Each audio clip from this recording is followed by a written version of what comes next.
Hello everybody. आज है 11 सितंबर 2020 और हम आर्टिकल डिस्कशन करेंगे द एडिटोरियल। तो आज का सबसे पहला आर्टिकल है रेजिंग एज ऑफ मैरिज, कि शादी की उम्र में बढ़ाने की बात है। यहाँ पर mains GS paper 2 social justice से आर्टिकल को रिलेट कर सकते हो। तो देखिए, यहाँ पर खाली पॉइंट हम डिस्कशन करेंगे कि शादी की उम्र अगर बढ़ाई जाती है तो महिलाओं को क्या फ़ायदा है, और अगर नहीं बढ़ाई जाती है तो नुकसान क्या है। ठीक है, तो वो देखेंगे। और फिर ये तो हम बात कर लिए कि ये नुकसान और फ़ायदा वो हम देखेंगे जो हमें अभी जो सिचुएशन है भारत की, ठीक है, उस पर हम बात करेंगे शादी के रिलेटेड से। तो देखिए, पहली बात है कि जो स्कूलिंग का जो टाइमिंग होता है वो ख़राब हो जाता है। ठीक है, क्वालिटी स्कूलिंग जब ऐसा टाइम पर आता है कि जब हायर एजुकेशन की जब बात होती है तो उस टाइम ये बात हो जाती है। लेकिन एक चीज़ ये भी है कि खैर छोड़ो, मुझे सिर्फ डिस्कशन कर देना है। ओके, आप समझो बात। तो स्कूलिंग का ये प्रॉब्लम हो जाता है। तो near absence of opportunity for higher education, तो हायर एजुकेशन वाली बात हो जाती है। तो फिर पॉवर्टी का समस्या हो जाता है कि अगर मानसिक तौर पर, शारीरिक तौर पर अगर तैयार नहीं है, और फिर प्रेगनेंसी, ये चीज़ जो है बच्चों को भी जो है शारीरिक तौर पर सही नहीं रहता, और फिर एक तरह की जो है पॉवर्टी के शिकार हो जाते हैं। Limited economic opportunities, need to increase the age of marriage. तो ये 4 रीज़न यहाँ पर है जो आप आंसर में आप लिख सकते हो। ठीक है, तो एज ऑफ मैरिज बढ़ाने की बात है। तो देखिए क्या है, it does with under the gap in the legal age at age marriage the social norm that women need to the younger dead man in the time of marriage. तो हमारे सोसाइटी में यही कहा जाता है कि जब भी मेरा विवाह हो तो लड़की का उम्र हमेशा कम होना चाहिए। लड़के का अगर 2-4 साल ज़्यादा है तो लड़की का कम होना चाहिए। तो ये चीज़ हमारे सोसाइटी में है, जो कि ऐसी कोई बात नहीं है कि दोनों में से जो है उम्र कम होनी चाहिए या ज़्यादा होनी चाहिए। कोई फ़र्क नहीं पड़ता, अगर 2-4 साल लड़की ही बड़ी है तो कोई मसला नहीं है। ऐसा कुछ नहीं होना चाहिए, लेकिन ऐसा सोसाइटी में बना हुआ है। ठीक है, समाज में ये चीज़ बना हुआ है। तो marriage at a younger before the attaining physical and emotional mature led to difficulty transition to adulthood. तो अब जो कि पूरी तरीके से उतनी काबिलियत नहीं आती है, उतना मेंटली और फिज़िकली प्रिपेयर्ड नहीं होता है, तो ऐसे हालत में फिर क्या होता है कि चीज़ें जो है उनके लिए सामान्य नहीं रहती है। तो transition of adolescence adulthood likely to the better those who study longer years to have better routines delayed the marriage of parenthood. तो अब क्या होता है कि ये जो टाइमिंग होता है, जो निकाह का जो टाइमिंग है महिलाओं में, जो 17 से 18 साल की उम्र में जो होती है, तो ठीक है, ये तो होती है, हमारे कानून बना हुआ है 18 साल में तो बालिग हो जाते हैं। तो इसमें क्या है कि समस्या ये हो जाती है कि इस टाइम में बॉडी के अंदर काफ़ी सारे चेंजेज होना शुरू हो जाते हैं, यानी कि 12-13 के बाद ही चेंजेज होना शुरू हो जाते हैं। लेकिन इस टाइम में फिर चीज़ें ये होती है कि थोड़ा सा हेल्थ पर अगर अच्छे से ध्यान न दिया जाए तो माल न्यूट्रिएंट्स का शिकार हो सकते हैं। तो marriage, pregnancy, delivery during the adolescence lead to the poor nutrients. और ऐसे हालत में अगर प्रेगनेंसी हो तो बहुत ज़्यादा चांसेस होते हैं कि फिर पुअर न्यूट्रिएंट्स की वजह से जो है उनकी स्थिति ख़राब हो सकती है। तो क्रिटिकल एनालिसिस क्या है, the delayed marriage without improving nutrients will only the complicate things and they create one serious problem. अब बड़ा अच्छी बात यहाँ पर लिखा हुआ है। अब हम जितना भी डिस्कशन कर रहे थे, 3-4 पॉइंट हमने देखा, सब में तो हम यही बात कर रहे थे कि उसकी पढ़ाई छूट जाएगी, उसका हायर एजुकेशन नहीं ले पाएंगी। सेकंड, बच्चे का जो है कुपोषण का शिकार होगा, खुद माँ भी कुपोषण का शिकार होंगी, मेंटली फिजिकली प्रिपेयर्ड नहीं होगा। अरे यार, सब हल्ला करने यहीं पर आ जाते हैं। तो मेंटली फिजिकली प्रिपेयर्ड नहीं होगा, ओके, नहीं होगा। तो ये सब हम बातें कर रहे थे। लेकिन अब ज़रा गौर करने की बात है कि अगर मान लीजिए मैरिज का डेट अगर 18 से 21 कर दिए, महिलाओं को भी 2 कर दिए, 22 कर दिए, 23 कर दिए, जो कर दिए, तो अब इसकी क्या गारंटी है कि इतना हो जाने के बाद जो गरीब महिलाएं हैं उनकी जो है न्यूट्रिएंट्स जो है इम्प्रूव हो जाएगी? इसकी क्या गारंटी है? मतलब जो चीज़ें 18 में है, 4 साल के बाद क्या चीज़ें बदल जाएगी, बदल क्या जाएगी? मतलब सारा चीज़ आप नेचर पर छोड़ रहे हो ना। तो नेचर तो आपका तब भी कैपेबल है उसको फिट रखने के लिए, मानसिक तौर पर, मेंटली तौर पर। लेकिन हमारा समाज की जो हालत, हमारे देश की जो लोगों की जो मेंटलिटी प्रॉब्लम कहाँ से शुरू हो रही है? शुरू तो उसके अपने आप से हो रही है, उसके घर से हो रही है। तो वो ठीक करने की ज़रूरत है। तो increasing the age of marriage में result the punitive paternalism which the use punitive pressure to achieve the progress but difficult to include social goal. ठीक है, तो मैरिज इसलिए सिर्फ हम बढ़ाना चाहते हैं कि ये जो है कोई पितृसत्तात्मक सोच की भावना से ये चीज़ें है कि जो है जिसमें हमेशा जो है ये चीज़ें होती है। तो इसमें ये सोच से हम जो है आगे इसको चेंज करना चाहते हैं। तो देखिए केवल ये सोच नहीं होनी चाहिए, साइंटिफिक इसके ऊपर रिसर्च होनी चाहिए। क्या वाकई में मैरिज का एज बढ़ाना महिलाओं के लिए सही है या फिर 18 साल क्या गलत है? देखिए कोई राय नहीं हो सकती है। अभी 3-4 पॉइंट इतना भी रेलिवेंट नहीं है जो हम यहाँ पर डिस्कशन कर रहे हैं कि क्वालिटी स्कूलिंग नहीं हो पाएंगी, तो ये तो हो सकती है, क्यों नहीं हो सकती अगर इसमें हम थोड़ा ध्यान दें तो। अपॉर्चुनिटीज़ हायर एजुकेशन, तो ये बात करें तो क्यों नहीं हो सकती है? मतलब अगर ऐसा व्यवस्था हो तो विवाह के बाद भी पढ़ सकती है, क्या दिक्कत है? तो पॉवर्टी की बात करें तो पॉवर्टी क्यों है? पॉवर्टी इसलिए ना कि एक साइकिल है, ये घर से स्टार्ट होता है, ये बड़ों से स्टार्ट होता है ये, और ये लिमिटेड इकोनॉमिक अपॉर्चुनिटी। ऐसा क्यों होता है?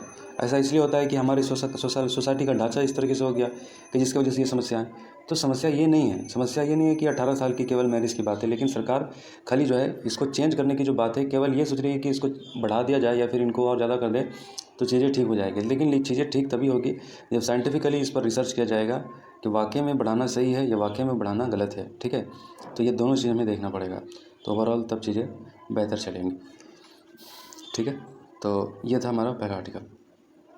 नेक्स्ट आर्टिकल है ई वेस्ट रिसाइकलिंग। देखिए mains GS paper 3 economic developments prelim science and technology से आर्टिकल को रिलेट कर सकते हो। The ministry of electronic information technology ने एक प्रोजेक्ट टेक्नोलॉजी है जो come up with a project एक प्रोजेक्ट लॉन्च किया है। उसमें क्या है, recycling and refurbishing and end of life lithium batteries and private circuit board. ठीक है, प्राइवेट सर्किट बोर्ड यानी कि पीसीबी। तो मतलब मिनिस्ट्री ऑफ इंफॉर्मेशन टेक्नोलॉजी ने एक प्रोजेक्ट लेकर के आया है। इस प्रोजेक्ट के अंदर जितना भी ई वेस्ट है इलेक्ट्रॉनिक, जितना भी लिथियम बैटरीज, जितना भी इसको रीयूज करने की जो है इसके अंदर ये प्रोग्राम होगा। तो batteries and printed circuit board. ठीक है, तो batteries and printed circuit board PCB. The project executed by the central material of the electronic technology. ठीक है, सीमेट। तो ये प्रोजेक्ट का यही मकसद है कि जितना भी इलेक्ट्रॉनिक मटेरियल है उसको प्रोजेक्ट के अंदर ला करके सही दिशा में इसको यूज करना है, इसको फिर से रिसाइकलिंग करना है। तो एम यही है। तो recycling of reversing end of the life lithium ion batteries and PCB. ठीक है, तो जितने मतलब लिथियम बैटरीज हो गया और पीसीबी हो गया। पीसीबी क्या है आप देख लो यहाँ पर, पीसीबी ये है प्रिंटेड सर्किट बोर्ड। ठीक है, तो ये जो चीज़ें हैं इसको रिसाइकलिंग करना है। ठीक है, एक्सट्रैक्शन प्रीशियस मेटल, इसमें से अब क्या है जो प्रीशियस मेटल होता है क्या क्या होता है, कोबाल्ट, निकल, lithium, copper, aluminium, gold, platinum. तो इसका रीयूज करना है, रिवर्सिंग करना है। ठीक है, इसको रिसाइकलिंग करना है और रिवर्सिंग करना है। रिवर्सिंग उस मेटल से करना है कि जिसमें से कि हमें कीमती चीज़ें निकलती है, जिसमें से कुछ काम की चीज़ें मिलती है, उसको फिर से यूज करने के लिए हमें उसको लेकर के आना है। तो encourage the establishment of the startup to collaborate partner. तो सीमेट ये जो ई वेस्ट में जो करने की जो बात है इसमें कोलैबोरेट करने की इस्टेब्लिशमेंट की जाएगी। कोलैबोरेट करने वाले पार्टनरशिप जो कि ई वेस्ट मैनेजमेंट इसके अंदर जो आना चाहते हैं, ये काम जो रिसाइकलिंग और रिवर्सिंग जो करना चाहते हैं उनको वेलकम किया जाएगा। The content improve the raw material use to manufacturing lithium batteries and PCB while contractive waste. ठीक है, तो जो उसके अंदर ई वेस्ट है जैसे कि हम lithium copper aluminium, gold, platinum, तो ये सब इसको निकालेंगे उसको रीयूज करने के लिए। The company selected the process the lithium ion batteries will be the expected to the necessary infrastructure for scaling the technology one it has been the verified in CMET labs. ठीक है, तो अब इसके अंदर other major क्या है। The CMET also reached of the public and the private sector companies of the collaboration the second co-funding industrial partner to support development lithium ion and sodium ion batteries। तो इसमें cement में ये आएगी वो कंपनियां उसको लाई जाएगी जो इसके अंदर इसको डेवलपमेंट करना चाहती है रिवर्सिंग रिसाइकलिंग करने के लिए। The co funding party will with the get proportion share the funding in the revenue. तो जो भी इसमें शेयर होगा उसको बैलेंस उसको दिया जाएगा। ठीक है, the PCB CMAT has a sought collaboration from companies. ठीक है, from companies startup which can set up gas fire tilting rotary fluence of the polytic decomposition so that precious metals such as copper and other could be recovered। तो pyrolytic decomposition is the thermal decomposition of material elevated temperature in the insert atmosphere. ठीक है, तो अब हम बात करेंगे, ये तो कंपनी की बात हो गई कि जो इसके अंदर आना चाहेगी वो किस तरीके से आएगी। तो अब हम बात करेंगे ई वेस्ट भारत में कितना है। तो देखिए तकरीबन अगर बात करें तो 2.6 kg पर कैपिटा ई वेस्ट हमारे यहाँ जनरेट होता है। 2019 के हिसाब से बात कर रहे हैं कि हर व्यक्ति 2.6 kg ई वेस्ट जनरेट कर रहा है। तो मतलब ई वेस्ट में क्या क्या, ई वेस्ट में वही है lithium batteries, PCB, private circuit board. ठीक है, यही है क्या प्राइवेट सर्किट बोर्ड था, एक minute sorry, printed circuit board, printed circuit board, ठीक है। तो ये सब चीज़ें हैं कि जो हर दिन जो है पर कैपिटा अगर बात करें एक व्यक्ति सालाना 2.6 kg जनरेट करता है। There are 320 authorise recycler. तो अब तक कितना है रिसाइकिल करने के लिए? तो अभी हम बात कर रहे थे कंपनियों की, जो स्टार्टअप की जो कोलैबोरेशन करके अगर करना चाहेगी तो उनको प्रोपोर्शनेट रेवेन्यू जनरेट दिया जाएगा, जनरेशन होगी उनकी। तो अब तक ज़्यादा है नहीं, 312 है कि जो इसके अंदर काम कर रही है, ठीक है।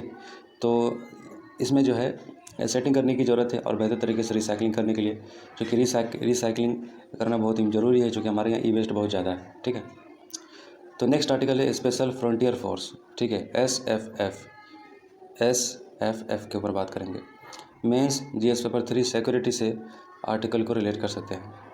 तो देखो SFF a security force was killed by land mine dating back to the 1962 war. तो 1962 वार में SFF का काफ़ी अच्छा भूमिका था, स्पेशल फ्रंटियर फोर्स। तो इन्होंने भी जानी थी 1962 के वार में। तो SFF being involve the operation occupied height the crucial sector in the eastern Ladakh.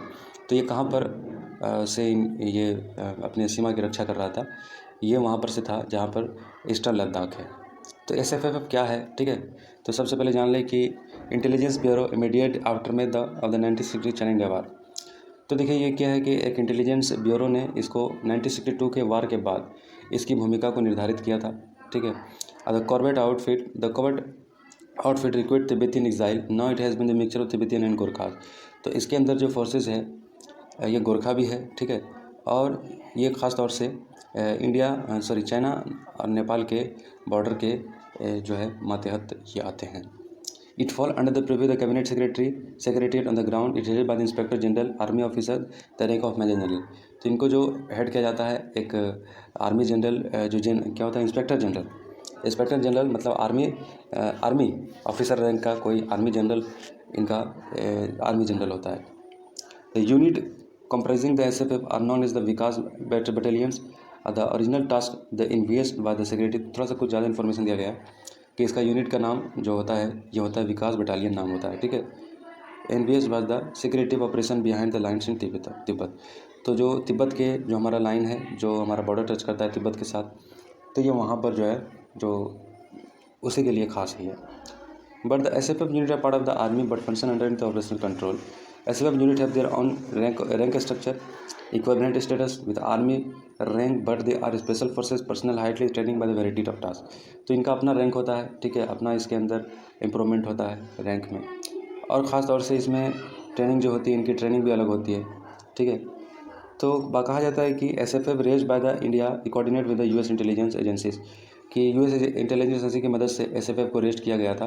Tibetan leadership Dharamshala also bit a passive role, जिसमें कि तिब्बत के जो लीडरशिप है धर्मशाला, इसका भी भूमिका है, जो कि हमारे SFF जो तिब्बत के बॉर्डर के पास गाइड करते हैं, जो चाइना जिसको हड़प लिया था 1950 में। तो वेयर आर दे ट्रेन? तो इनका ट्रेनिंग होती है चकराता, ठीक है, चक्रता देहरादून में होती है। और इनका एक रिसर्च भी होता है, एनालिसिस विंग रॉ से भी जो इनकी कंटेक्ट होती है। रॉ जो हमारा है कि जो इंटरनेशनल सिक्योरिटी और हमारी सिक्योरिटी के ऊपर जो कंसर्न रहता है उनको इशूज़ को जो फाइंड आउट करती है, तो इससे इसका कंसर्न रहता है। एज द फोर्स बाद इविगेस्ट that will work behind the enemy lines all SFF holder trained pursuit. तो इनको जो है पीछे से बिहाइंड जो चीज़ें जो होती है उसके लिए प्रिपेयर किया जाता है, लड़ाई से पहले जो चीज़ें क्या क्या होती है। अब वुमेंस सोल्जर्स 2, तो वुमेंस भी इसके अंदर पार्टिसिपेटेड है, ठीक है। तो which are the major operation for unit? तो अब तक इसकी भूमिका क्या रही है?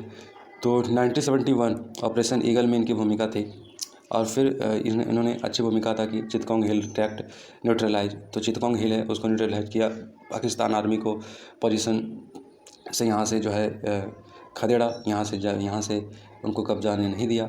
SFF यूनिट है undertaken the several over the operation. तो और भी कई सारे ऑपरेशन में इन्होंने साथ दिया, जैसे कि operation blue star, golden temple जो अमृतसर में जो हुआ था, तो इस पर भी इन्होंने अच्छा काम किया। कारगिल में भी अच्छा काम किया, और भी कई सारे काउंटर इंसर्जेंसी ऑपरेशन, कई सारे और भी जो इंसर्जेंसी रही उसमें भी इनकी भूमिका रही। तो हाउ है चाइना रिएक्टेड? तो चाइना जो है SFF को सही नहीं मानता, ठीक है। और इट स्टेट इंडिया, चूँकि ये तिब्बत के बॉर्डर के आसपास जो है चीज़ें लेकर के वहाँ पर इंटेलिजेंस का काम करता है, तो चाइना को जाहिर सी बातें पसंद नहीं आएगा। तो नेक्स्ट आर्टिकल है डाउन टू अर्थ गवर्नेंस, ठीक है। तो ये थोड़ा आर्टिकल ज़रा लंबा है, मुझको लगता है नेक्स्ट वीडियो में मुझे बनाना पड़ेगा आज। तो आज 3 ही रहने देते हैं, नेक्स्ट किसी टाइम मैं और अपलोड कर दूँगा। Okay, thank you.